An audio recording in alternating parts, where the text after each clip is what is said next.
और निश्चित तौर पर आने वाले समय में इस 25 तारीख को हम यहाँ से भारतीय जनता पार्टी को 35 से 40 हज़ार वोटों से यहाँ से विजय हासिल कराएंगे। इस तरह उनका खुद का FIR के अंदर नाम है 164 के जो बयान है, उस बयान की कॉपी में उनका नाम है कि सुदर्शन सिंह रावत के तहत में हमारी जो ये हत्या हुई। भीम की जनता सबसे ज़्यादा है, नाम ही भीम है, तो भीम जैसा ही काम करके हम बताएंगे। लव जिहाद के बाद में हमारे यहाँ जमीन जिहाद का मामला बहुत ज़बरदस्त आया है। लेकिन हरी सिंह जी मात्रे के ऐसे लीडर, एक ऐसे नेता है कि उनकी छवि पर किसी भी तरह का कोई भी लांछन और दाग लगा हुआ नहीं है। नाम ही हरी है उनका। हरी मतलब हरी करे सो खरी, उधर भी सुदर्शन को करी फ्री। गिट्टी चोरी कर दी इन्होंने, कम से 6 करोड़ की गिट्टी चोरी की इन्होंने। वो विकास करते हैं। मैं 5 साल से मेरे गांव की पानी की टंकी को चालू कराने के लिए कह रहा हूँ।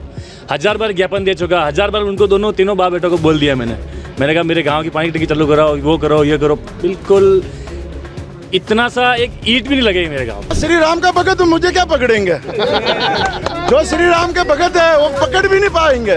सबसे पहले स्टेडियम अगर मैं आपको कहूँ तो देवगढ़ का स्टेडियम हमने स्वीकृत किया था, भीम का हमने किया था, बरार का हमने किया था, बगड़ का हमने किया था, और भी हमारे कई स्टेडियम थे हर प्रत्येक पंचायत के। तो भीम वर्तमान जो विधायक है, उन्होंने तुष्टिकरण की राजनीति करके भारतीय जनता पार्टी के कार्यकर्ताओं को, हिंदू निर्दोष भाइयों को जिनके नाखून निचवा लिए गए, मुस्लिम मोहल्लों में जाकर उनके माफ़ी मंगवाना। देवनारायण भगवान माफ नहीं करेंगे। जो विधायक सुदर्शन सिंह ने भोपा जी को जिंदा जलाया, युवाओं के साथ तो वो अत्याचार किया है उन्होंने कन्हैयालाल हत्याकांड में, कि उन निर्दोष हमारे युवा भाइयों को जेल में डालकर बड़ी बेरहमी से उन्होंने पिटवाया है। में कोई झगड़ा है नहीं सर, हमारा तो कमल का फूल निशान है। हम तो ठान चुके थे, किसी के पास आओ, चाहे सोनी जी के पास आओ, चाहे नारायण सिंह जी लाए, चाहे हरी सिंह जी लाए, हम तो भाजपा के साथ हैं और भाजपा के साथ ही रहेंगे। वर्तमान विधायक कर्नाटक का आधार कार्ड और राशन कार्ड बनवा ले, और ये भारतीय जनता पार्टी के कार्यकर्ता भीम विधानसभा कार्यकर्ताओं ने ठान लिया है कि सुदर्शन सिंह को यहाँ से 31,000 वोटों से हरा के भेजेंगे।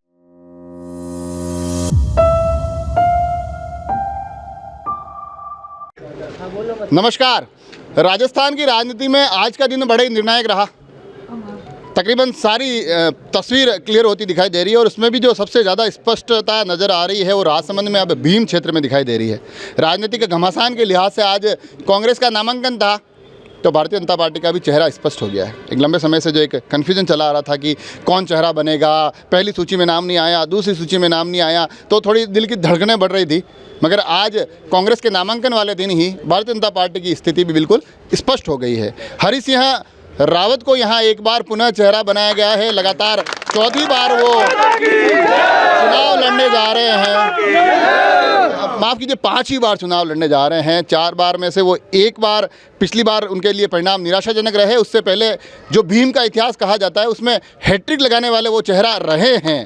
तो अब ये वापस एक रोचक जंग हो गई है। इस जंग की तैयारियां तमाम चल रही है। मैं भी भारतीय जनता पार्टी कार्यालय हूं और कोशिश कर रहा हूं कि यहाँ लोगों से बात करें, उनका रुझान जाने, क्योंकि भारतीय जनता पार्टी के लिए पिछली बार का अनुभव अच्छा नहीं रहा, तो इस बार शायद ज़्यादा कमर कस के मैदान में उतरेंगे। प्रमुख साहब हमारे साथ हैं। टिकट हो गया है मगर काफ़ी सूचियों में नाम नहीं आया, तो थोड़ी धड़कनें बढ़ रही होगी? नहीं, हमारी धड़कनें ऐसी कुछ नहीं है। हम भारतीय जनता पार्टी के पीछे थे, पीछे रहेंगे, और हमारे पास कोई प्रत्याशी नहीं भी था तो हम कमल का फूल मान के प्रत्याशी मान रहे थे, और हमने पूर्ण तैयारी कर रखी है।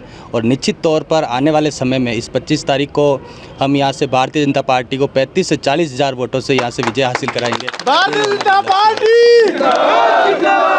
ये जोश यहाँ से मैं थोड़ी सबसे बात करूँगा। 35 से 40 हज़ार का प्रमुख साहब ने कहा है। मैंने आज वैसे कांग्रेस का नामांकन भी कवर किया, उसमें सुदर्शन सिंह जी से मैंने बात की है। उनको मैंने कहा कि आपका पिछली बार का मार्जिन बड़े कम रहा था, पुनः हरी सिंह जी मैदान में, तो उन्होंने कहा पिछली बार वाले अंतर के पीछे 1-0 और लगा लीजिए, इस बार उस मार्जिन से हम जीत रहे हैं। ये बिल्कुल निरर्थक बात है। भारतीय जनता पार्टी के कार्यकर्ता उन्होंने कमर कस ली है, हर बूथ के कार्यकर्ता ने कमर कस ली है कि इस बार जो भीम विधानसभा के क्षेत्र में जो निरंकुश शासन रहा, जो तुष्टिकरण शासन रहा, जो हिंदू विरोधी जो शासन रहा, जिस तरह से इन जो भीम वर्तमान जो विधायक है उन्होंने तुष्टिकरण की राजनीति करके भारतीय जनता पार्टी के कार्यकर्ताओं को, हिंदू निर्दोष भाइयों को जिनके नाखून निचवा लिए गए, मुस्लिम मोहल्लों में जाकर उनके माफ़ी मंगवाना, इस तरह से करती है। जो वहाँ पे कामली घाट के पास में एक पुजारी को जिंदा जलवा देना, इस तरह उनका खुद का FIR के अंदर नाम है 164 के जो बयान है, उस बयान की कॉपी में उनका नाम है कि सुदर्शन सिंह रावत के तहत में हमारी जो ये हत्या हुई, जलाने की साजिश रची उन्होंने। इस तरह से करती है। अगर इन हिंदू विरोधी भावनाओं के साथ में लड़े तो मेरे ख्याल से क्या हमारे पूरे भारतीय जनता पार्टी ने कमर कस ली है। वो जीरो तो क्या लगाएंगे, इस बार उनको कहीं और जगह जाना पड़ेगा। जिस तरह हमारे थोड़े दिन पहले ये हमारे योगी जी आए थे यहाँ पे, महंत योगीनाथ जी, तो उन्होंने कहा था कि इस बार वर्तमान विधायक कर्नाटक का आधार कार्ड और राशन कार्ड बनवा लें। और ये भारतीय जनता पार्टी के कार्यकर्ता, भीम विधानसभा कार्यकर्ताओं ने ठान लिया है कि सुदर्शन सिंह को यहाँ से 31,000 वोटों से हरा के भेजेंगे। आंकड़े तय हो रहे हैं, मगर थोड़ा थोड़ा आपको हल्का फुल्का चुनाव भी महसूस होने लग गया होगा, क्योंकि जैसे इन्होंने हिंदुत्व के 3-4 मुद्दे गिनाए हैं। आज मैंने जो रैली कवर की है नामांकन की, उसमें भी कांग्रेस के झंडे के साथ साथ वहाँ भगवा झंडे भी दिखाई दिए। तो कहीं ना कहीं हिंदुत्व वर्सेज हिंदुत्व की काट की तैयारी हो रही है। MLA साहब से मैंने बात किया, सुदर्शन सिंह जी ने, उनका कहना था कि वो सब फर्जी हिंदुत्व है, उनका असली हिंदुत्व ये हमारा है और यही विजयी होगा। देखिए, हाथी के दांत खाने के अलग होते हैं और बताने के अलग होते हैं। इन लोगों की एक मजबूरी हो गई है। ये आज तक पहले न तो इनके जो बड़े लीडर्स रहे, चाहे प्रियंका जी हो, राहुल गांधी, कभी मंदिरों में माथे टेकते हुए हमने तो नहीं देखे। लेकिन अब इन्होंने ये सोच लिया है कि हिंदुस्तान और हिंदुस्तान की जनता समझ गई है कि वास्तव में कौन सी पार्टी भारत को आगे ले जा सकती है और भारतीय संस्कृति किसके साथ सुरक्षित रह सकती है। इस चीज़ को भारतीय जनता समझ गई है। ये उनको अब हो रहा है कि बिना भारतीय संस्कृति को साथ लिए हमारा आगे नहीं होगा। तो ये एक तरह का उन्होंने प्रोपेगेंडा कर रखा है। समय के साथ ये आए हैं और समय के साथ वापस गायब हो जाएंगे। लेकिन भारत की जनता इतनी पागल नहीं रही है। राजस्थान की जनता उससे ज़्यादा समझदार हो गई है, जहाँ शुरू से ही। और भीम की जनता सबसे ज़्यादा मान रहे होंगे आप। भीम की जनता सबसे ज़्यादा है, नाम ही भीम है, तो भीम जैसा ही काम करके हम बताएंगे। और अब के बार हम वास्तव में ये जो इनके जो मन में जो फुलाव हो रहे हैं ना, ये सब ये गुब्बारे हैं, ये फूट जाएंगे। और भारतीय जनता पार्टी भीम देवगढ़ से जो ये कह रहे हैं 1-0 गया, 2-0 गया, ये तो यहाँ का रिकॉर्ड बताता है। यहाँ के भीम देवगढ़ के जो हालात हुए हैं, जो जनता 5 साल के अंदर जो 15 साल का सुशासन था, ये इसको कहते हैं हमारा सुशासन है। ये कुशासन बिल्कुल खत्म हो जाएगा। एक बार फिर भारतीय जनता पार्टी जैसे जीतेगी। मुद्दों की बात अभी चल रही है। बिल्कुल आपसे आप बात करेंगे आपसे। मतलब चुनाव जितना मैं समझ पाया हूँ ना, मोटा मोटी कांग्रेस कह रही है कि हमने विकास बड़ा किया है, भाजपा कहीं ना कहीं हिंदुत्व का जिक्र कर रही है। तो चुनाव के दोनों मुद्दे मेरे को लग रहा तय हो गए। लव जिहाद के बाद में हमारे यहाँ ज़मीन जिहाद का मामला बहुत ज़बरदस्त आया है। यहाँ पे 1.5 बीघा ज़मीन कब्रिस्तान के लिए हुई थी आवंटित, तो उसमें गरीब जनता की 5 बीघा ज़मीन पे कब्जा किया गया और साथ में रोहिंग्या जैसे लोग यहाँ पे आके बसने लग गए। विधायक जी कुछ कहते नहीं है, बोले कुछ कहूँगा तो तहसीलदार पैसे खा जाएगा, ऐसे तो बयान देते हैं। इस बार हाँ, अरे आगे आओ ना आप वहाँ मचान पे चढ़ के तीर चला रहे हो, वहाँ क्यों चला रहे हो आप? यहाँ पे बहुत जमीन जिहाद ये मुद्दे तो हो रहे हैं, पर एक अब ये तो कांग्रेस और भाजपा का तो झगड़ा है, चलता रहेगा। भाजपा के झगड़े को क्या करोगे आप? भाजपा में कोई झगड़ा है नहीं सर, हमारा तो कमल का फूल निशान है। हम तो ठान चुके थे, किसी के पास आओ, चाहे सोनी जी के पास आओ, चाहे नारायण सिंह जी लाए, चाहे हरी सिंह जी लाए, हम तो भाजपा के साथ हैं और भाजपा के साथ ही रहेंगे। लोगों के कार्यकर्ता तो बोलते हैं, प्रमुख साहब कार्यकर्ता तो बोलते हैं, मानता भी हूँ, कार्यकर्ता हर बार ये कोशिश भी करते हैं कि हम तो हमारी पार्टी के साथ खड़े रहेंगे, मगर तो बड़े चेहरे होते हैं ना, वो खींचतान राजसमंद में मैंने 3 जगह खींचतान देख के आ गया हूँ। नाथद्वारा में भाजपा खींचतान देख ली है, राजसमंद में मैंने ऑफिस को टूटते हुए देख लिया है, कुंभलगढ़ आते हुए भी विरोध के स्वर देख लिए हैं। तो ये इस बात की क्या गारंटी है कि यहाँ चीज़ें नहीं बिगड़ेगी? नहीं, यहाँ पे बिल्कुल नहीं बिगड़ेगी। हम सब एक मुखी होकर चुनाव लड़ेंगे। टिकट मांगना सबका अधिकार है और उन्होंने प्रयास किया, और जो सिंबल जिसको भी मिला है उस सिंबल के पीछे हम सब कार्यकर्ता और सब मंडल अध्यक्ष, सब पदाधिकारी और आम जनता, हम सब एक साथ होकर इस चुनाव को विजय दिलाएंगे, ऐसा हमारा प्रयास रहेगा। युवाओं के लिए कहा जा रहा है कि बहुत बड़ी ताकत मेरी रहेंगे। सुदर्शन सिंह ने कहा है कि युवा मेरी सबसे बड़ी ताकत बनने वाले हैं। भारतीय जनता पार्टी के युवाओं के लिए एक चुनौती है? नहीं, भारतीय जनता पार्टी के युवाओं के लिए किसी तरह की कोई भी चुनौती नहीं है, क्योंकि भीम देवगढ़ विधानसभा क्षेत्र से मैं 2003 से विधायक जो अभी हमारे हरी सिंह जी रावत साहब हैं, उनसे मैं परिचित हूँ, उनके साथ हूँ। और मैं आपको एक ही चीज़ कहना चाहता हूँ कि जितने भी उम्मीदवार, चाहे बीजेपी से हो चाहे कांग्रेस से हो, दावेदारी करना कोई गलत नहीं है। मैं दावेदारी करना अच्छी बात मानता हूँ, क्योंकि दावेदारी करनी चाहिए, मेहनत करते हैं, पार्टी के लिए आगे आना चाहिए। लेकिन हरी सिंह जी मात्र एक ऐसे लीडर, एक ऐसे नेता है कि उनकी छवि पर किसी भी तरह का कोई भी लांछन और दाग लगा हुआ नहीं है। लांछन दांग की तो आप बात कर रहे हो, मगर आज जो मंच से वो बोल रहे थे सुदर्शन सिंह, तो उनके जो उद्बोधन में था कि पहले ये 4-5 भाई राजनीति करते थे, अब मैंने हर एक जनता के हर एक व्यक्ति को मजबूत बना दिया है। वो उनकी जगह उन्होंने क्यों बोला, क्या बोला, कैसे बोला, वो उनका जो कहते हैं ना ख्याली पुलाव कोई भी पका सकता है कुछ भी। लेकिन जहाँ तक मैं मानता हूँ कि भीम देवगढ़ के जो युवा है वो हरी सिंह जी से बिल्कुल कल भी सेटिस्फेक्शन था उनका, आज भी है। आने वाले समय में हरी सिंह जी युवाओं को लेकर बहुत कुछ करने के लिए बैठे हैं और उन्होंने बहुत कुछ करा है। युवाओं के साथ तो वो अत्याचार किया है उन्होंने कन्हैयालाल हत्याकांड में कि उन निर्दोष हमारे युवा भाइयों को जेल में डालकर बड़ी बेरहमी से उन्होंने पिटवाया है, बड़ी बेरहमी से। और हमारे कार्यकर्ताओं को ढूंढ कर, जो तटस्थ कार्यकर्ता थे युवा बीजेपी के, उनको ढूंढ कर लाकर किसी भी केस में फंसाकर उन्होंने बड़ी पूरी तरह से पिटवाया है युवाओं को। कहाँ युवा साथ देंगे उनका? आप इस कांग्रेस वालों को पिटवाओगे? नहीं, हमारी ऐसी कोई विचारधारा नहीं। हम तो हमारे खुल के बीजेपी का समर्थन करके, हमारे विधायक साहब जो नाम ही हरी है उनका, हरी मतलब हरी करे सो खरी, उधर भी सुदर्शन को करी फ्री। उधर भी सुदर्शन क्या बोले हरी करे सो खरी, सुदर्शन सिंह जी को करो फ्री। वापिस ब्यावर जावे अपने स्थान पे। ये देखो, ये जनता है, चुनाव आता है तो माहौल इसी तरह से बनता है। क्या सही कह रहे हैं? बिल्कुल सही कह रही है। उन्होंने जितने भी चंबल का पानी ले आए हैं, पर वो कोई चंबल का पानी लाए, बिल्कुल झूठ बोल रहे हैं। तो ना कोई, ये तो केवल थोड़ी घोषणा की है, बाकी ना तो कोई घोषणा, ना तो कोई पानी आना है, ना कोई जाना है। ये केमिकल का काम कर रहा है। वो उसकी फैक्ट्री बंद हो रही है, फैक्ट्री में जो चोरी करते हैं, और सारी गिट्टी चोरी कर दी इन्होंने। कम से 6 करोड़ की गिट्टी चोरी की इन्होंने, इनके भाई ने, और इन्होंने मिलकर, एक ठेकेदार था गुजरात का, उनकी 6 करोड़ की गुट्टी चोरी की उन्होंने। अब पुलिस का रिपोर्ट भी हुई थी, बेचारे सुनी नहीं कोई, रोक के वापस गया वो। ये आरोप प्रत्यारोप तो भाजपा कांग्रेस 100% साहब, 100% आप जाके पूछ सकते हो। आप क्या केमिकल का, आप क्या कह रहे थे? कुछ बोल रहे थे आप? जोधपुर की कह रहा हूँ मैं। अच्छा, और अहमदाबाद भीम की राजनीति में जोधपुर कहाँ से आ गया? अरे जोधपुर में ये सब बीमार के पानी आ रहा है, ये सब बीमार हो रहे हैं सब, मतलब टीबी, कैंसर, सब बीमारियां लग रही है उनको। और मेरे गुजरात में मकान खा गए कांग्रेस MLA हिम्मत सिंह पटेल, मेरे 3 मकान खा गया, घर नहीं है मेरा। तो भाजपा का राज है ना यार, आपका कैसे खा गया मकान? अरे खा गया कांग्रेस, हिम्मत सिंह पटेल में। कांग्रेस बढ़िया है ना, विपक्ष में होती है तो भी मकान खा लेती है। नहीं, भाजपा होती तो खाते ही नहीं मेरे मकान। मेरे 3 मकान खा गया हिम्मत सिंह पटेल। अच्छा, गुजर है वहाँ का, भरतपुर का। तो हरी सिंह जी से छुड़वाओगे फिर आप? हाँ, ये के अब जीत के आएंगे, मैं उनको पक्का वायदा करूँ। अंगुली के क्या हुआ? कोई बात नहीं, तो लग गई मेरा छोटी मोटी। वो वोट के दिन वो कौन सी अंगुली पे निशान लगा? ये इससे भी ले लूंगी। इससे बीत नहीं हुआ, एक भाई ने तो काट दी थी अंगुली। ये कांग्रेस MLA साहब, एक भाई ने तो अपनी अंगुली काट दी कि मैंने कांग्रेस में वोट दे दिया था। पुलिस ने भगोड़ा PTI गोपाल सिंह, उसको लेके साथ घूम रही है, और ये साथ लेके घूम के अपनी। तो कांग्रेस के नेता है ना, वो तो चुनाव लड़ चुके हैं। आप ये कैसे कह रहे हो? वो तो चुनाव प्रत्याशी रह चुके हैं यहाँ से। पुलिस ने भगोड़ा है ना, पुलिस अपराधी है ना, अपराधी है वो। तो इसको मुद्दा बनाने वाले हो आप? तो मुद्दा बनना ही है, जनता कहेगी, उनके बनाए। भाजपा जनता को जाके कहेगी ना ये बातें चलाओ। तो जनता बोलो ना, आप कुछ बोलना चाह रहे हो? आप हाथ खड़ा कर। लास्ट बार सुदर्शन जी के चुनावी मुद्दे थे कि शराबबंदी, उनके कार्यकाल में 5 साल के अंदर जितने ठेके 500 मीटर थे वो 50 मीटर पे आ गए। आप रोड पे देख रहे हो, शराबबंदी हुई क्या? नहीं हुई। DMT फंड से थोड़ा बहुत ये स्टेडियम बना दिए और विकास का हवा फैला रखा है। विकास की हवा बना रखी है। क्या महोदय विधायक फंड से कोई काम कार्य है, उसकी लिस्ट डाल सकते हैं सुदर्शन सिंह जी की?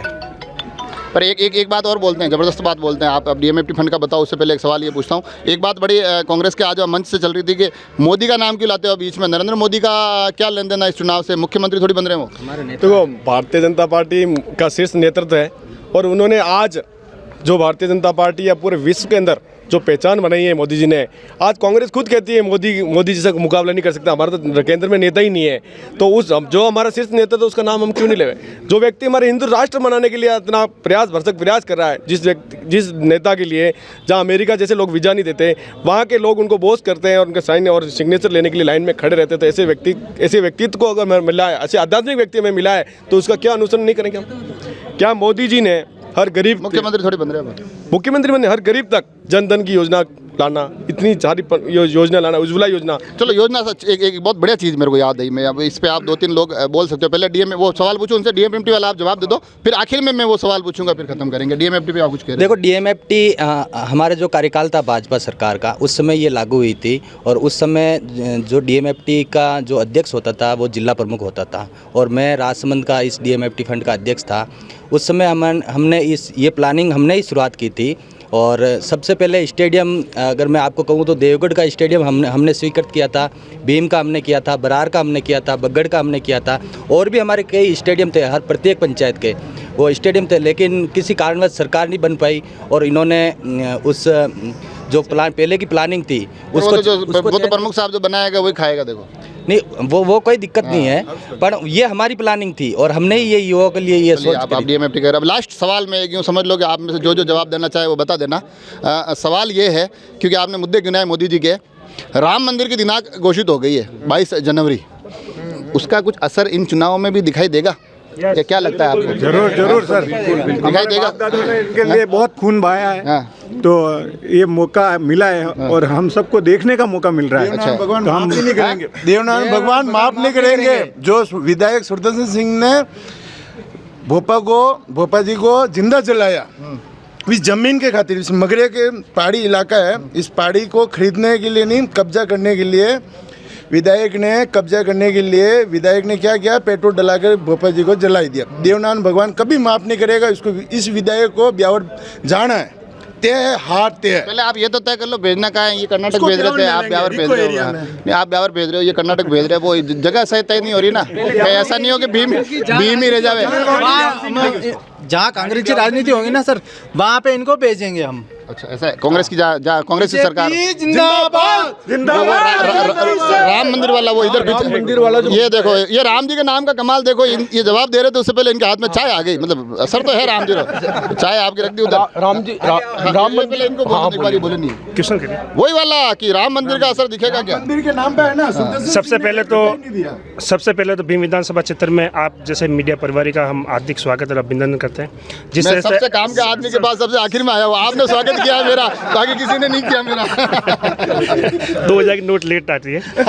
तो राम मंदिर की बात रही, राम मंदिर का असर बिल्कुल पूरे राजस्थान में रहेगा। ये क्योंकि MP में जहाँ भी जिस स्टेट में चुनाव है वहाँ सभी जगह रहेगा। हमारा सौभाग्य है कि हम गर्व से कहते हैं हम हिंदू है और भारतीय जनता पार्टी कार्यकर्ता है। असर रहेगा, बिल्कुल रहेगा। पहले कांग्रेस वाले कहते थे कि मंदिर वहीं बनाएंगे, लेकिन तारीख नहीं बताएंगे। अब हमने तारीख भी बता दी है और मंदिर भी पूरा हो गया है, तो 100% ये चीज़ इनके बोलने के लिए भी कुछ रहा ही नहीं है। तो मैं राम मंदिर का तो रहेगा ही रहेगा। मैं राम मंदिर के बारे में बात करना चाहता हूँ। जो लोग आज जय श्री राम के नारे लगाते हैं, उस कांग्रेस पार्टी के अंदर उनकी आला कमान जो राम को कहती है राम काल्पनिक है, और जब आज राम मंदिर का अस्तित्व बनने लगा, जब मंदिर बनने लगा, उनको लगा लोग जनता उस तरह से हिंदुत्व की तरफ बढ़ने लगी, तो अब राम को जय श्री राम नारे लगा रहे। और मैं यहाँ के स्थानीय विधायक साहब से पूछना चाहता हूँ कि आपने जो राम निर्माण जो हुआ था, जो निर्माण हो रहा है, उसमें अपने निधि की राशि का कितना? हरिसिंह जी का भी चलता है। हरिसिंह जी ने कितने दिए? 7 लाख रुपए उन्होंने राशि में दिया है, और उन्होंने 1 रुपया भी अगर विधायक ने दिया हो, कांग्रेस विधायक सुदर्शन जी, देखो ये श्रद्धा का मामला है। अब आप वो मोदी जी का 21 रुपये के लिफाफे तो आ कहते हो श्रद्धा का मामला है, तो इधर भी और फिर भी और जैसे ये कहते हैं ना युवाओं के बारे में, मैं ये कह रहा हूँ सबसे ज़्यादा अगर राजसमंद जिले में और पूरे राजस्थान में अगर विरोध किया हो अग्निवीर योजना का, तो अग्निवीर करने का सुदर्शन रावत ने देवगढ़ अंदर एक आम सभा बुलाई और उसमें युवाओं को इस अग्निवीर योजना से दूर जाने के लिए कहा। और इस तरह युवा आज लोग लग रहे हैं। ये लंबी बातें होगी, कुल आखिर में बस मेरे को ये बताओ कि हरिसिंह जी आ गए हैं मैदान में, चेहरा स्पष्ट हो गया है, टक्कर है कि नहीं है? सर टक्कर में हमारे सामने कोई है ही नहीं है। अच्छा, ये कोई टक्कर नहीं है। टक्कर बहुत खतरनाक है और जीतेगा हरि सिंह, भारी वोटों से जीतेंगे। और विधायक सुदर्शन सिंह ने बहुत गलत काम किया। कन्हैयालाल वाला कांड में हमारे हिंदू भाइयों को नाखून तक कटवाए, और बीजेपी के कौन से कार्यकर्ता इसका नाम लिख कर डाक बंगले में, और आप पूरी कार्रवाई में साथ खड़े हुए थे। आपका भी नाम था। मुझे पकड़ने के लिए खूब ट्राई की, पर मैं सच्चा भगत हूँ, हिंदू के नाते भारतीय जनता पार्टी को वोट दूंगा। इसका मतलब पुलिस से ज्यादा पावरफुल मैं हूँ। उन्होंने पकड़ने की कोशिश की, वो पकड़ नहीं पाए, मैंने पकड़ लिया। मैं श्री राम का भगत हूँ, मुझे क्या पकड़ेंगे? जो श्री राम के भगत है वो पकड़ भी नहीं पाएंगे। ये देखिए माहौल राजनीतिक बन रहा है, माहौल में आज हाँ बताए महावीर जी कुछ कह रहे हैं। कांग्रेस अध्यक्ष उनके 3 अच्छा, आप युवा कांग्रेस अध्यक्ष हो? क्यों यहाँ क्या कर रहे हो? विधानसभा अध्यक्ष था मैं युवा कांग्रेस का और इलेक्टेड था। क्या नाम क्या आपका? मेरा डूंगर सिंह रावत है। तो यार आप यहाँ क्या कर रहे हो? मैंने भाजपा से प्रभावित होकर, हरि सिंह जी से प्रभावित होकर भाजपा ज्वाइन करी। ये सारे नेता चुनाव के वक्त ही प्रभावित क्यों होते हैं? 5 साल के मैं अभी थोड़ी हुआ, मैं साल भर पहले मैंने ज्वाइन करी। अच्छा, क्या ऐसा भाजपा ने क्या कर लिया कि आप प्रभावित हो गए? पहली बात तो भाजपा की मुझे बहुत अच्छी चलेगी, हिंदुत्व पार्टी है, जो मेरे धर्म की रक्षा करेगा मैं उसके साथ तन मन धन से साथ खड़ा रहूँगा। अच्छा, तो ये तो वो तो अब आपके विधायक जी भी कर ही रहे हैं, कहाँ कर रहे हैं वो नारे वारे झंडे वंडे सब थे। वो सब फर्जी है, कोई दिखावटी नेता है, दिखावटी हिंदू हैं। वैसे एक बात तो है, वैसे डूंगर सिंह जी, एक मेरी बात तो सुनो, एक बात, हाँ पहले आपकी बात फिर मैं एक बात कहना चाहता हूँ, वो विकास करते हैं। मैं 5 साल से मेरे गांव की पानी की टंकी को चालू कराने के लिए कह रहा हूँ, 1000 बार ज्ञापन दे चुका, 1000 बार उनको तीनों बाप बेटों को बोल दिया मैंने कहा मेरे गांव की पानी की टंकी चालू कराओ, वो करो, ये करो। बिल्कुल इतना सा एक ईंट भी नहीं लगे मेरे गांव में। सिर्फ कमीशन चाहिए, एक्चुअल में बड़ी हुई है ना टंकी। विधायक जी को कमीशन चाहिए, बाप को कमीशन चाहिए, बेटे को, छोटा भाई को भी। ये सबसे ज्यादा गुस्से में है। वो टंकी बनी हुई है, एक्चुअल में बनी हुई थी, तो चालू करने में पैसा आता ही नहीं है ना। अरे आप लोग बोलोगे आपकी बात का प्रभाव नहीं है, जो आदमी कांग्रेस से आया उसकी बात का असर है। सही है। हरी सिंह जी के राज में ही वो मंगरा विकास से स्वीकृत हुई थी और बनी भी उनके राज में ही है, सिर्फ टूट फूट हो गई थी हल्की फुल्की। उसको चालू करवाने के लिए मुझे 5 साल लग गए, ज्ञापन दिया, कह दिया। बात बताओ डूंगर सिंह जी, आप पार्टी आदमी चेंज नहीं करता तो फिर उसकी थोड़ी दूसरी पार्टी वाले वैल्यू रखता है, ये भी बात आपको लाते होंगे फटाक से पकड़ के ला, ये कांग्रेस वाले, इनसे बात करो आप। मेरे को ऐसा कुछ भी नहीं है, मैं मेरी मर्जी से आया और प्रभावित हो गया आया। हिंदुत्व पार्टी में मुझे गर्व हुआ और आज मैं किसी को शकल दिखाने लायक भी रहा, ये देख रहा हूँ मैं अपना मैसेज। ये देखो आप, आज माहौल यहाँ पर भी थोड़ा तेज़ तर्रार इसलिए है क्योंकि आज यहाँ लंबे समय से जो कन्फ्यूजन चल रहा था कौन चेहरा बनेगा, ये सभी लोग कितनी भी बातें कर ले, पर मेरे को बहुत अच्छे से पता है कि टिकट जब तक नहीं आता है तब तक टेंशन रहती है, और किसी और का आ जाता तो भी टेंशन थोड़ी बहुत रहती है, ये मैं जानता हूँ, ये थोड़े बहुत राजनीति समझने लग गया हूँ। हालांकि इस कार्यालय पर आज टेंशन ख़त्म हो गई है, तमाम चेहरे मुस्कुरा रहे हैं क्योंकि शायद कहीं ना कहीं इनके मन का जो नेता था उनको पार्टी ने चुना है, चुनाव लड़वाने जा रहे हैं और इस चुनाव में अब भारतीय जनता पार्टी कमर कस रही है। 4 तारीख को बताया जा रहा है कि हरि सिंह रावत भी नामांकन भरने जा रहे हैं। आज के इस नामांकन के बाद अब उस नामांकन पर भी हमारी नज़र रहेगी और नज़र इस पूरे के पूरे चुनाव पर रहेगी कि कौन किस करवट बैठने जा रहा है। आप सभी लोग जुड़े रहे राजसमंद एक्सप्रेस से, धन्यवाद।